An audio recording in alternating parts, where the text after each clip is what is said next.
তো বন্ধুরা, এখন কিছু লাইন আর বক্সের মাধ্যমে আমরা ইংলিশের কিছু মোস্ট ইম্পর্টেন্ট প্রিপোজিশনের ব্যবহার এবং প্রিপোজিশনগুলি কখন কোথায় ব্যবহার করা হয় সেইগুলি সম্পর্কে জেনে নেব। ধরো এই একটা লাইন, এর ওপরে যদি কোনো কিছু বস্তু থাকে আমরা ওভার বা অ্যাবাভ ব্যবহার করব।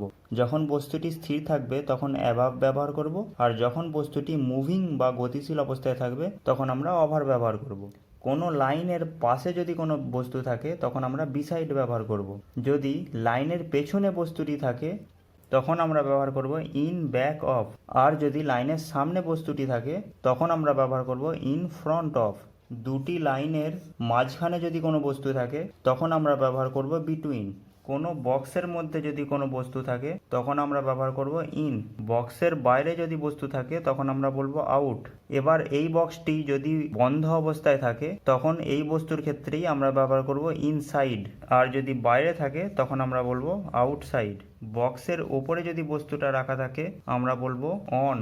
এই বস্তুটাই যদি এই বক্সের চারপাশে ঘুরতে থাকে তখন আমরা বলবো অ্যারাউন্ড।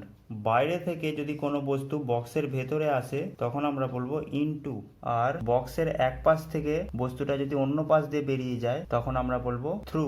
বক্সের উপরে বস্তুটা থাকলে আমরা বলবো আপ, আর নিচে থাকলে আমরা বলবো ডাউন। তো এই হলো কিছু মোস্ট ইম্পর্টেন্ট প্রিপোজিশন। এই ধরনের আরও ভিডিও পেতে গেলে এই ভিডিওটিকে লাইক করে আমাদের এই চ্যানেলটিকে সাবস্ক্রাইব করে দিও। Thanks for watching this video.